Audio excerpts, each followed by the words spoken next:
சமையல் செய்கிறதுல உங்களுக்கு ஆர்வம் இருக்கா? வீட்டிலேருந்தே கேட்ரிங் பிஸ்னஸ் செய்யணும்னு ஆசையா? 5 பேர் 10 பேர் அதுக்கும் மேலே கெஸ்ட் வராங்க, அவங்களுக்கு விதவிதமான வெரைட்டிஸ் சரியான அளவில் ரொம்ப ஈஸியாக செய்யணுமா? புது புது ஸ்டைலில் புது புது டிஷ்ஷஸ் செஞ்சு உங்கள் வீட்டில் இருக்கவங்களையும் அசத்தணுமா? டோன்ட் வரி, உங்கள் நிவிஸ் இந்தியன் ஃபுட் ஃபீஸ்ட் சேனலை தொடர்ந்து ஃபாலோ பண்ணுங்கள். குக்கு குக்கு தாத்தா தாத்தா களவெட்டி குக்கு குக்கு பொந்தில் யாரு மீன் கொத்தி. ஹாய் எல்லாருக்கும் வணக்கம். நான் உங்கள் நிவேதிதா, நிவிஸ் இந்தியன் ஃபுட் ஃபீஸ்ட் சேனல்லேருந்து. இன்றைக்கி நம்ம என்ன சமைக்க போகிறோம்னு பார்த்தீங்கன்னா மீன் ஃப்ரை தான் பண்ண போகிறோம். நம்ம நிறைய மீன் ஃப்ரை இருக்குது, நிறைய டைப்ஸ் ஆஃப் மீன் இருக்குது, நிறைய டைப்ஸ் ஆஃப் மீன் ஃப்ரை இருக்குது. நம்ம இன்றைக்கி எங்கள் ஊர் ஸ்பெஷலான ரோகு மீன் தான் பார்க்க போகிறோம். ரோகு மீன்லேயே அந்த மசாலாலாம் பார்த்திங்கன்னா இது ட்ரெடிஷனாக எங்கள் மாமியாரோட அம்மா அவங்களுக்கு சொல்லி கொடுத்தது. அதை தான் நாங்கள் இப்போ கேட்ரிங்க்கும் யூஸ் பண்ணிகிட்ருக்கோம். எங்கள் கஸ்டமர்ஸும் அதை தான் விரும்பி சாப்பிட்றாங்க. நல்ல ஃபீட்பேக் வந்திருக்கு. ஸோ அதை தான் நான் உங்களுக்கு சிம்பிளாக இன்றைக்கி பண்ணி காட்ட போகிறேன். இப்போ 2 kg மீன் பொரிக்கிறதுக்கு உண்டான இன்க்ரீடியன்ட்ஸ் நான் இங்கே வச்சுருக்கேன். இப்போ 2 kg மீனுக்கு 50 கிராம் இஞ்சி, 50 கிராம் பூண்டு, 100 கிராம் கடல மாவு, 2 ஸ்பூன் மிளகு, 1 kgக்கு 10 மிளகாய் விகிதம், 2 kgக்கு 20 மிளகாய், ஒரு 1/2 ஸ்பூன் ஃபுட் கலர், கொஞ்சம் உப்பு தேவையான அளவு. ஃபுட் கலர் நீங்கள் வேணும்னா யூஸ் பண்ணலாம், வேண்டாம்னா ஸ்கிப் பண்ணிக்கலாம். இதை இந்த இஞ்சி, பூண்டு, மிளகு இது நாளையும் மிக்சியில் நல்லா கிரைண்ட் பண்ணிவிட்டு நம்ம மீனில் ஃபுல்லாக பரட்டி இதை ஒரு 1 ஹவருக்கு மேரினேட் பண்ணி வைக்க போகிறோம்.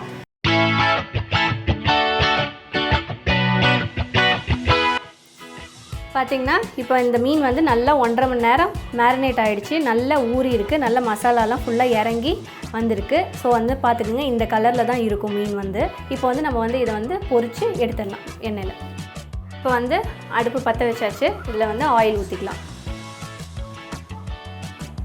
இப்போ பார்த்திங்கன்னா எண்ணெய் நல்லா சூடாகிடுச்சு. இப்போ நீங்கள் ஃப்ளேமை ஸ்லோ பண்ணிவிட்டு நீங்கள் மீனை இதில் போடலாம்.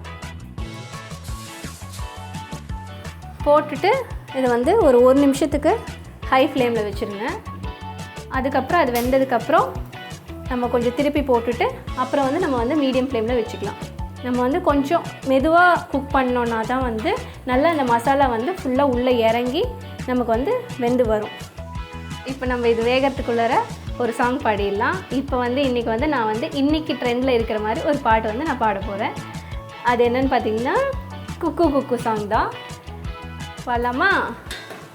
குக்கு குக்கு தாத்தா தாத்தா களவெட்டி குக்கு குக்கு பொந்தில் யாரு மீன் கொத்தி குக்கு குக்கு தண்ணீலோடும் தவளைக்கு குக்கு குக்கு கம்பளி பூச்சி தங்கச்சி அள்ளி மலர் கொடி அங்கதமே ஒட்டர ஒட்டர சந்தனமே முல்ல மலர் கொடி முத்தாரமே எங்கூரு குத்தாளமே.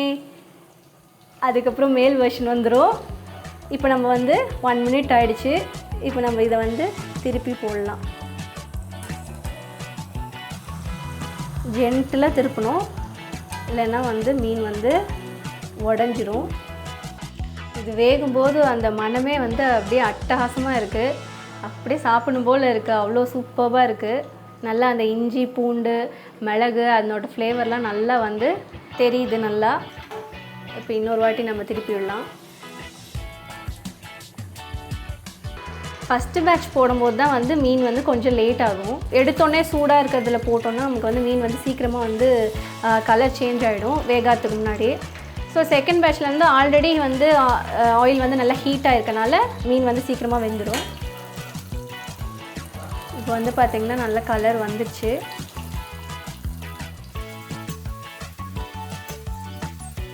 இப்போ நல்லா செவந்துருச்சு மீன். இப்போ இதை எடுத்துடலாம்.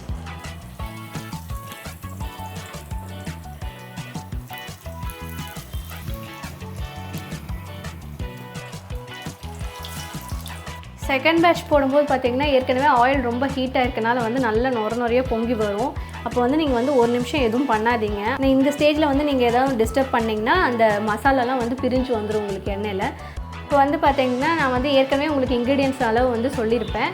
வந்து நாங்கள் வந்து எங்களோட காரத்துக்கு தகுந்த மாதிரி நான் வந்து 8 to 10 மிளகா வந்து நான் வந்து அதில் வந்து அரைக்கிறதுக்கு வந்து அளவு சொல்லியிருப்பேன் 1 kgக்கு. நீங்கள் வந்து உங்களுக்கு காரம் பத்தலை அப்படின்னு நினச்சிங்கன்னா நீங்கள் வந்து தனி மிளகாய் தூள் கூட சேர்த்துக்கலாம். அதே மாதிரி தான் உப்பும் வந்து அளவு வந்து நீங்கள் டேஸ்ட் பண்ணி பார்த்துட்டு உப்பு தேவைன்னா நீங்கள் வந்து பரட்டும் போது இன்னும் கொஞ்சம் வந்து போட்டு பரட்டிக்கலாம். அதுக்கப்புறம் நீங்கள் பொரிக்கிறதுக்கு முன்னாடி கூட ஒரு டைம் டேஸ்ட் பண்ணி பாருங்கள். ஏன்னா வந்து ஊறுறதுனால வந்து மீனில் வந்து நல்லா வந்து அந்த உப்பெல்லாம் வந்து இறங்கிரும்.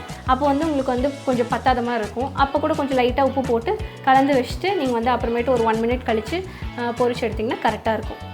இப்போ வந்து நம்ம இதை போட்டு 1 minute ஆகிடுச்சு. இப்போ வந்து நம்ம இதை கொஞ்சம் திருப்பி விடலாம்.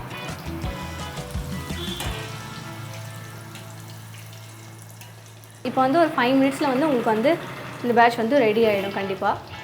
இப்போ இது வந்து வெந்துச்சு நல்லா. இப்போ இதை நம்ம எடுத்துடலாம். இப்போ பார்த்திங்கன்னா நம்ம வந்து பொரிச்சு எடுத்தாச்சு மீனை. வந்து ரொம்ப சூப்பராக இருக்குது, ஸ்மெல்லே அப்படியே சாப்பிடும் போல் இருக்குது. கண்டிப்பாக இந்த ரெசிபியை வீட்டில் ட்ரை பண்ணி ஃபேமிலியோடு சாப்பிட்டு என்ஜாய் பண்ணுங்கள். உங்களுக்கு இந்த டிஷ் பிடிச்சிருந்துச்சுன்னா உங்களோட ஃபீட்பேக்கை எனக்கு கமெண்ட்ஸில் கொடுங்க. தேங்க்யூ.